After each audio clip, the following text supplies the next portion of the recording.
The concerns about NM cable installation above a drop ceiling and its effect on fire safety in a multi-family dwelling are valid. The National Electrical Code prohibits the installation of NM cable above drop ceilings in multi-family dwellings. This is because NM cable is not protected by conduit or other fire-resistant materials, making it vulnerable to damage and potential fire spread.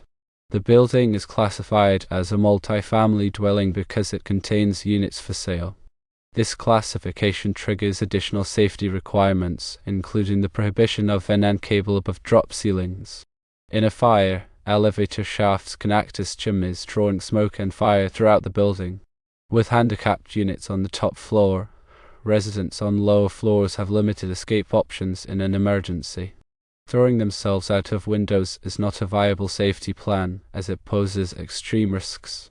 The NM cable above the drop ceiling should be replaced with a concealed wiring method that meets the NEC requirements for multi-family dwellings, for example, conduit or BX cable. Additional fire safety measures should be implemented, such as installing smoke detectors in all units and common areas and conducting regular fire drills.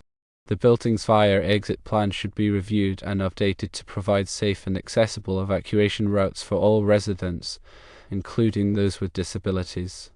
The safety of residents in multi-family dwellings is paramount. The installation of NM cable above drop ceilings and the limited accessibility of handicapped units raises serious concerns about fire safety. Addressing these concerns is essential to ensure the well-being of all residents. NM cable, or non-metallic sheath cable, is a common type of electrical wiring used in residential buildings. It consists of two or more insulated conductors enclosed in a non-metallic sheath. NM cable is relatively inexpensive and easy to install, making it a popular choice for home wiring. However, NM cable is not suitable for all applications. It is not permitted to be used in damp or wet locations, or in areas where it is subject to physical damage.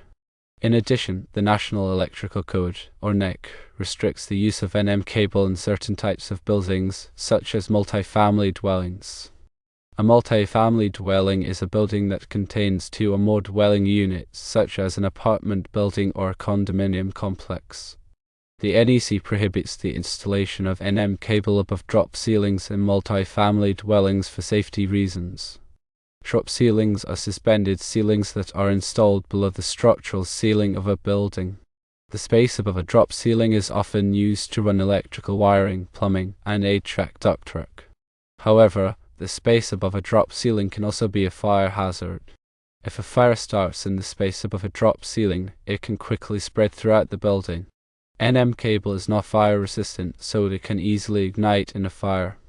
If NM cable is installed above a drop ceiling in a multi-family dwelling, it could contribute to the spread of a fire. For this reason, the NEC requires that all electrical wiring above drop ceilings in multi-family dwellings be installed in conduit or another approved raceway. Conduit is a metal or plastic pipe that is used to protect electrical wiring. Conduit is fire resistant, so it can help to prevent the spread of a fire. In addition to the NEC requirements, many local building codes also restrict the use of NM cable in multi-family dwellings. These codes may require that all electrical wiring in multi-family dwellings be installed in conduit, regardless of whether it is located above a drop ceiling. If you are planning to install electrical wiring in a multi-family dwelling, it is important to check with your local building department to determine the applicable codes and requirements. Failure to comply with these codes could result in fines or other penalties. In addition to the restrictions on NM cable, the NEC also has specific requirements for fire safety in multi-family dwellings. These requirements include the installation of smoke detectors in all dwelling units, the provision of adequate exits, and the use of fire-resistant construction materials. Smoke detectors are required in all dwelling units and multi-family dwellings. Smoke detectors must be installed in each sleeping area and on each level of the dwelling unit. The purpose of smoke detectors is to alert occupants to a fire so that they can escape safely. Multi-family dwellings must also have adequate exits. The number and location of exits will depend on the size and configuration of the building. Exits must be clearly marked and well lit. In addition, multi-family dwellings must be constructed of fire-resistant materials. The fire resistance rating of the construction materials will depend on the size and occupancy of the building. Fire-resistant materials help to contain a fire and prevent it from spreading to other parts of the building. The installation of NM cable above drop ceilings in multi-family dwellings is a serious fire safety concern.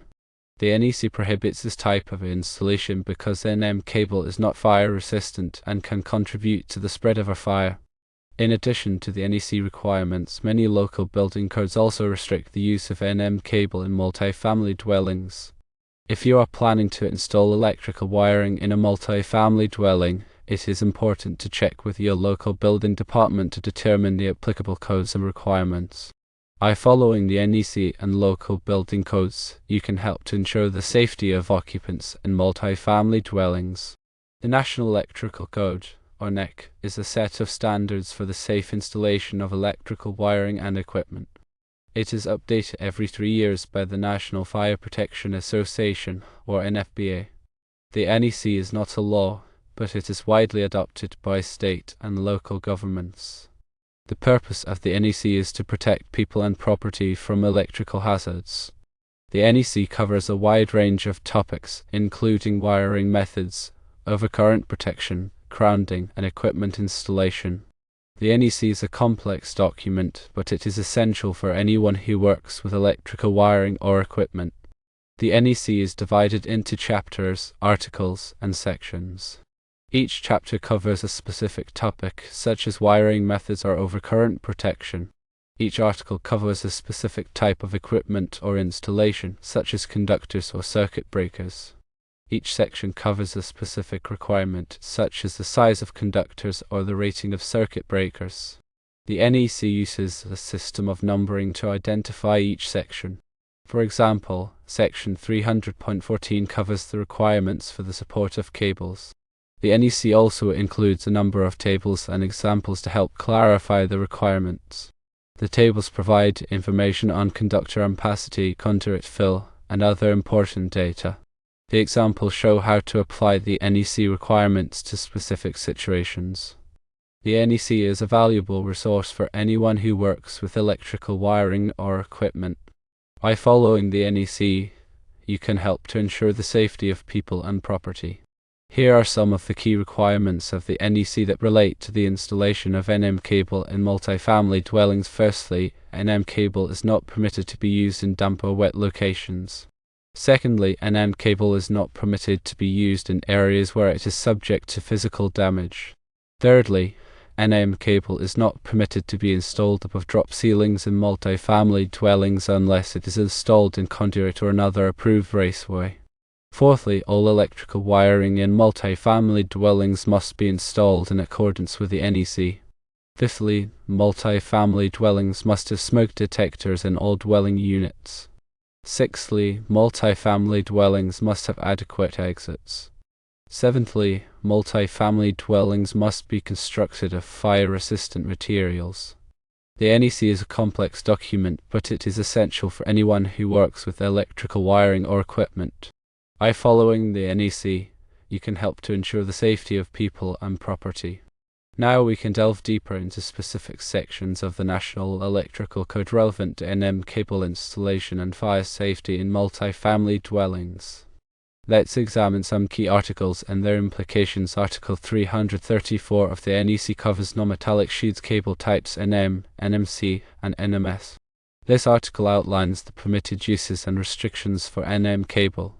Section 334.10 specifically addresses uses not permitted, stating that NM cable cannot be used in multi-family dwellings exceeding 3 floors above grade. This is due to concerns about fire spread through concealed spaces. This regulation emphasizes the need for more robust wiring methods in larger multi-family buildings. Section 334.12 details other restrictions. For example, NM cable cannot be exposed to physical damage. In areas where damage is likely, such as unfinished basements or attics, the cable must be protected by conduit or a similar covering. This prevents damage that could lead to shorts, ground faults, and potential fires. Article 394 addresses concealed knob and tube wiring. While not directly related to NM cable, understanding why knob and tube is largely obsolete provides context. Knob and tube wiring, an older method, lacks a grounding conductor and is more susceptible to damage and insulation breakdown. Its inherent fire risks led to its replacement by safer methods like NM cable and, in many cases, conduit. However, NM cable's limitations in certain applications necessitate the use of even more robust methods. Chapter 5 of the NEC deals with special occupancies. While not specifically about NM cable, this chapter highlights areas with unique fire risks such as healthcare facilities or places of assembly. These occupancies often have stricter wiring requirements than typical residential buildings. The heightened fire risks in these environments necessitate the use of wiring methods that offer superior fire resistance and protection. Article 310 covers conductors for general wiring. This article specifies the ampacity or current carrying capacity of conductors based on their size and insulation type. Ensuring conductors are properly sized is crucial to prevent overheating and potential fire hazards. Using undersized conductors for the intended load can lead to insulation breakdown and arcing faults. Table 310.16 allowable ampacities of insulated conductors rated up to and including 2000 volts is a critical reference for determining the appropriate conductor size for a given application. This table takes into account the conductor's insulation type, ambient temperature, and number of current carrying conductors in a raceway or cable. Article 240 addresses overcurrent protection. This article covers the requirements for circuit breakers and fuses, which are designed to protect electrical circuits from overloads and short circuits. Overcurrent protection devices must be properly sized to match the ampacity of the conductors they protect. Installing an overcurrent device with a higher rating than the conductor's ampacity can allow excessive current to flow, leading to overheating and potential fire. Section 240.4d specifically addresses the protection of conductors with lower ampacity. This section limits the size of the overcurrent device, protecting small gauge wires, preventing them from being overloaded. Article 250 deals with grounding and bonding. A proper grounding system provides a low impedance path for fault current to return to the source, allowing the overcurrent protection device to quickly trip and clear the fault. Grounding also helps to minimize the risk of electric shock. Section 250.118 lists acceptable grounding conductors. These can include copper or aluminum conductors, conduit, and metal enclosures. Ensuring a continuous and effective grounding path is essential for electrical safety. Article 517 covers healthcare facilities. This article outlines stringent requirements for electrical systems in hospitals, nursing homes, and other healthcare settings. These facilities often house patients with compromised health, making electrical safety paramount. Article 517 includes specific requirements for essential electrical systems which provide backup power to critical equipment during power outages. These systems must be designed and installed to ensure reliable operation during emergencies. Article 700 addresses emergency systems. This article covers the requirements for emergency lighting, fire alarms, and other systems that are designed to operate during a power outage. Emergency systems are critical for ensuring the safety of building occupants during emergencies. These systems must be powered by a reliable backup source, such as a generator or battery system. Article 760 covers fire alarm systems. This article outlines the requirements for the installation and operation of fire alarm systems. Fire alarm systems are designed to detect fires and alert building occupants. These systems must be properly designed, installed, and maintained to ensure reliable operation. The requirements include specific wiring methods, power supply requirements, and notification applies requirements. Beyond these specific articles, consider the broader concept of listed and labeled equipment. The NEC requires that electrical equipment be listed by a recognized testing laboratory, such as Underwriters Laboratories, or UL. Listing means that the equipment has been tested and found to comply with applicable safety standards. Labeled equipment bears the mark of the testing laboratory, indicating that it has been listed. Using listed and labeled equipment is crucial for ensuring electrical safety. It provides assurance that the equipment has been tested and meets minimum safety requirements. The concept of authority having jurisdiction, or OJ, is also essential. The AHJ is the entity responsible for enforcing the NEC and other electrical codes. The AHJ can be a local building inspector, fire marshal, or the government official. It is important to work with the AHJ to ensure that electrical installations comply with all applicable codes and regulations. The AHJ has the authority to approve or disapprove electrical installations and can issue permits and conduct inspections. Proper planning and communication with the AHJ can help to avoid delays and ensure a safe and compliant installation. Always consult the latest edition of the National Electrical Code and local building codes for specific requirements in your area. Electrical codes are constantly evolving to address new technologies and safety concerns. Staying up to date on the latest codes is crucial for ensuring electrical safety. Continuing education courses, industry publications, and online resources can help electricians and other electrical professionals stay informed about code changes. Remember, electrical work can be dangerous. Always follow safe work practices and consult with a qualified electrician if you have any questions or concerns. Electrical safety should always be the top priority. Following safe work practices, using listed equipment, and consulting with qualified professionals can help to prevent electrical accidents. The National Electrical Code, NFPA 70, is a comprehensive set of guidelines governing electrical installations. This code aims to standardize safe electrical practices. Within the NEC, specific requirements address the installation of non-metallic sheath cable, known as NM cable, particularly in multi-family dwellings. Firstly, the NEC generally restricts the use of NM cable in larger multi-family buildings, particularly those exceeding 3 stories. This limitation stems from concerns about fire spread. In the event of a fire, NM cable, lacking the protection of a metallic conduit, can contribute to the rapid spread of flames through concealed spaces. Secondly, the NEC dictates approved wiring methods for multi-family dwellings. When NM cable is prohibited, alternative wiring methods are mandated. These often include using metallic conduit such as electrical metallic tubing or EMT, or armored cable such as AC or MC cable. These wiring methods provide a greater degree of fire resistance and physical protection. Thirdly, the NEC emphasizes proper support and protection of wiring. Regardless of the wiring method used, the NEC mandates that cables be properly supported and protected from physical damage. This includes securing cables at appropriate intervals, using staples or straps designed for the cable type, and protecting cables from abrasion or impact. Fourthly, the NEC addresses fire stopping. In multi-family dwellings, fire stopping is a critical aspect of fire safety. The NEC requires that any penetrations through fire-rated walls or floors be properly sealed with fire-resistant materials. This prevents fire from spreading through concealed spaces and compromising the structural integrity of the building. Fifthly, the NEC highlights the importance of grounding and bonding.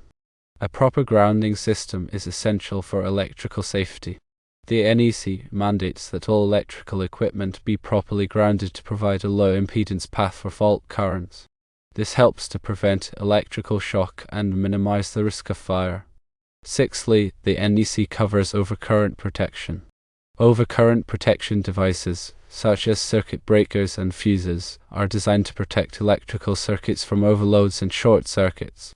The NEC mandates that these devices be properly sized and installed to protect the wiring and equipment they serve.